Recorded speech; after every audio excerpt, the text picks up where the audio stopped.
Hello everyone, and welcome to my 100% playthrough of Duke Nukem Alien Armageddon on Come Get Some. This is episode 9, Hail to the King, baby, and this is level 16, Escape.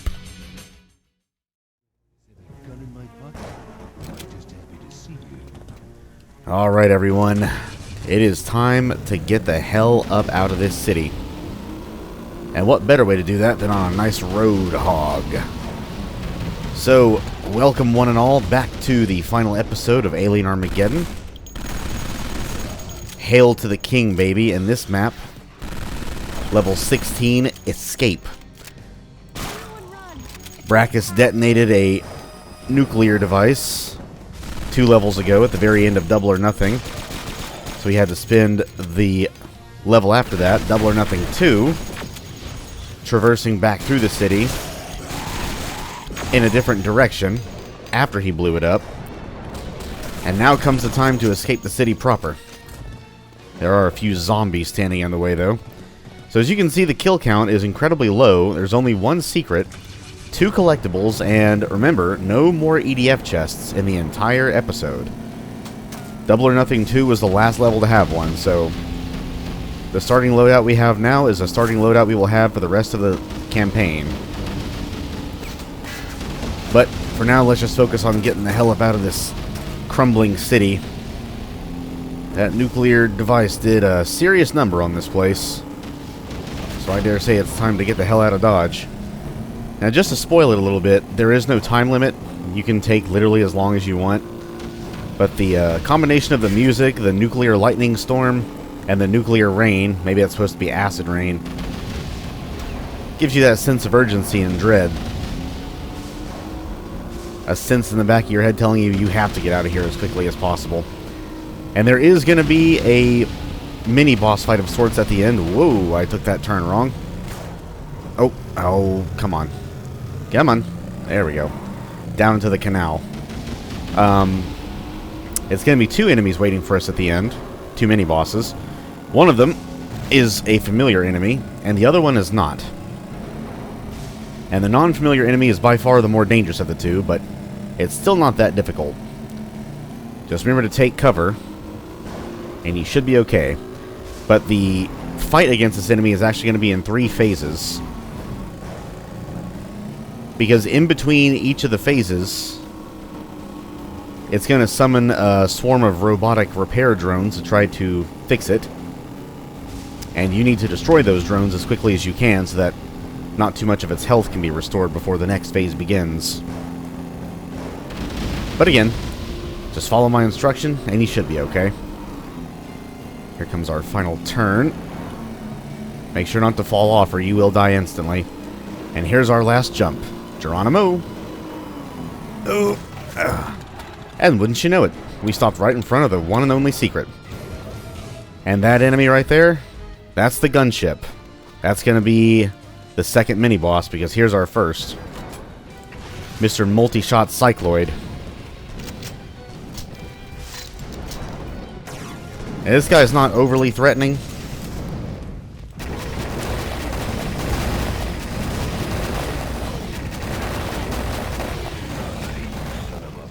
Basically just circle strafe and spam fire and he'll go down in no time. On your feet, bombshell. No time to waste. We're getting closer and closer to that desert base. But we've got one last objective to cross before we can get there. Also, keep your adrenaline handy, because it's going to make this next fight much easier.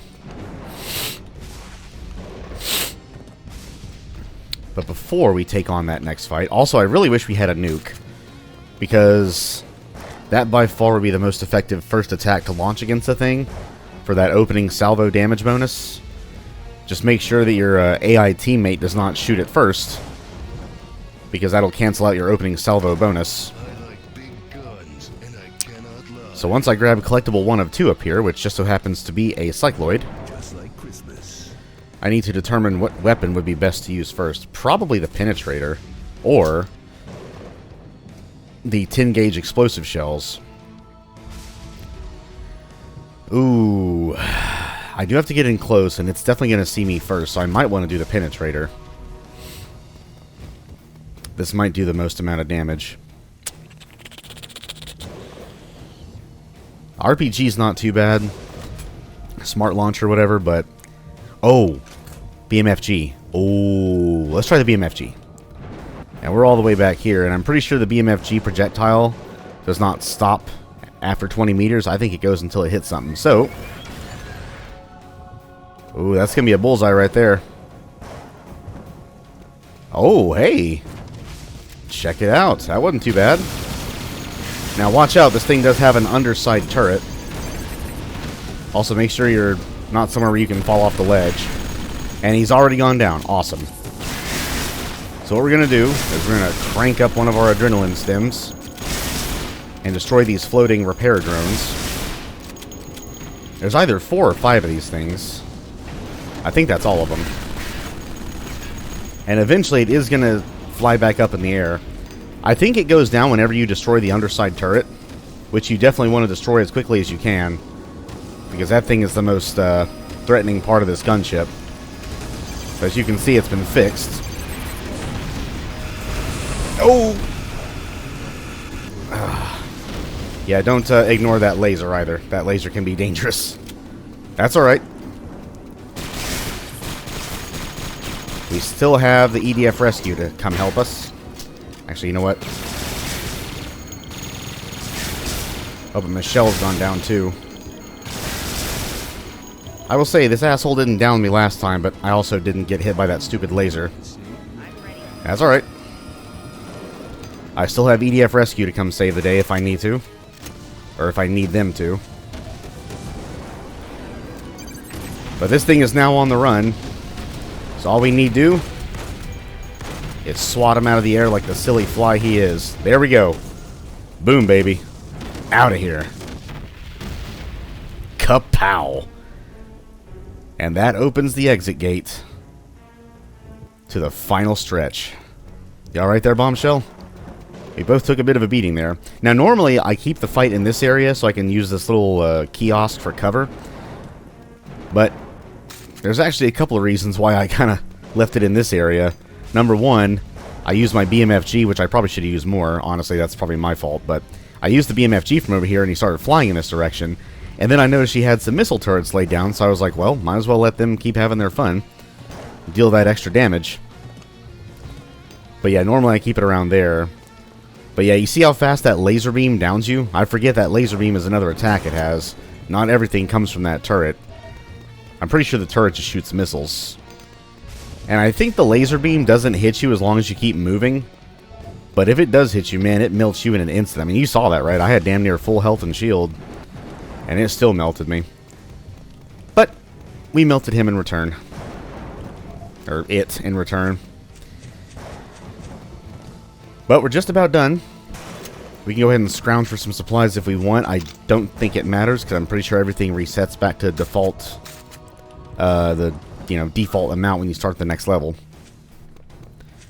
But who cares? It's fun. There's also more cover over here. Like, you can take cover in this building. You can take cover in that building over there. Which, by the way, you do want to go into that building. Because guess what? The second of 2 collectibles is housed in here. And what is this second of 2 collectibles? Kick some ass out there. Why, none other than his lordship himself, Emperor Braccus. He looks a lot better in figurine form than the real life form. Probably also a lot less annoying, too. And, you know, less, what's a family-friendly term? Genocidal, I guess? I mean, damn. The guy did detonate a nuke, which caused a nuclear winter to happen, a ways away, and now we're in a nuclear rainstorm with red lightning and everything. But Bombshell, I dare say, it's time for you and I to get the hell up out of this city for good. Or at least for now. We've seen enough of this place. Let's get a look at our spoils over here. Oh, it was a ranger driving it, huh? Unless she was already there. There are some corpses we passed by along the way here, but he has an army and a ranger, some RPVs. Maybe the ranger corpse was already there. Maybe, just maybe, the gunship was self-piloting, huh? But yeah, that's it. 1 secret, 2 collectibles, which we did get both of them. No chest, because we're done with those.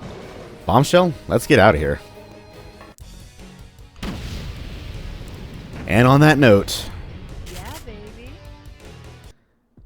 we have finally arrived. I'm here to make corpses, not friends. Greetings, honored guest. We'll have our 2 new additions duke this one out. If you say so. We have finally arrived at the final stretch. The last 4 levels of the campaign. By far the 4 longest levels of any episode in this mod. Whew. Strap yourselves in, boys and girls. I know I've said that before multiple times, but I mean it more than I've ever meant it before this time. These last 4 levels are probably very well going to take around 2 hours each. And they're going to be back to back to back to back. Now, I think this one, the one that we just entered, seems like it's the biggest because it takes place outside, whereas all the other ones, at least the vast majority of them, take place in an interior location. Granted, a very, very big interior location. This desert base is positively massive. Just wait till you see the inside of it. And for that matter, the outside of it, because that's exactly where we have arrived. But for now, escape. A very short but very action-packed map. Only 2 real foes to fight. A multi-shot Cycloid. I'm pretty sure he always has multi-shot. And then the Gunship boss. And really, that thing is only a threat if you stop moving before it goes down. Because I'm fairly sure the laser does not hit you as long as you keep moving. Or maybe you have to keep a certain distance from it. I'm also thinking maybe the laser is a short-distance weapon. So if you're further away from it, he can't use it. But I don't know. It seems like it has some range. But other than that, yeah, not much else to say about it. It's short. It's sweet. It's got a nice motorcycle to ride on the way to the boss fight. Some nice twists and turns on the way there.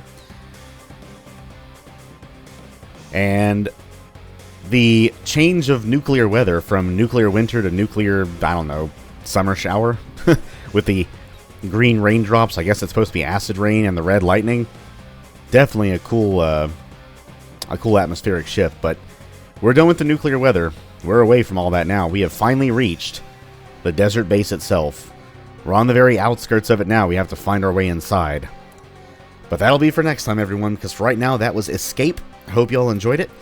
Hope everyone has an awesome rest of their day or night. I'm out of here for right now, and when we return, oh boy, the levels I have been kind of dreading, but mostly looking forward to throughout this entire episode, the last 4 levels, starting with Plot Hole. And Hole is right. Just wait till you see how absolutely mammoth this level is. I mean, look at that kill count. Just look at just take a peek at that kill count. And that's the starting amount. We all know that Duke 3D kill counts are relatively fluid. So that's only going to increase. 612 enemies to start with, and 7 secrets. Now, you're not going to find the first secret till a good ways into the level, so don't worry about that. But as usual, I will timestamp them all for you, so you can find them a lot easier. But that will be for next time, everyone, because right now, I'm out of here. You all stay safe and be well, and once again, strap in. Get a drink, get some popcorn, get whatever you want, because these last 4 levels are going to be basically as long as damn near the entire episode up to this point. Like, these last 4 levels are going to be as long, almost, as the remainder, or as all the levels in the episode preceding these. I mean, just about. That may not be too far off the mark, to be honest with you. These levels are marathons, each and every last 4 of them. But that's where we'll pick up next time. For right now, I've said enough. I'm going to keep this video as short as possible, which means I'm officially gone. I'll see you all next time, and on that note, see ya!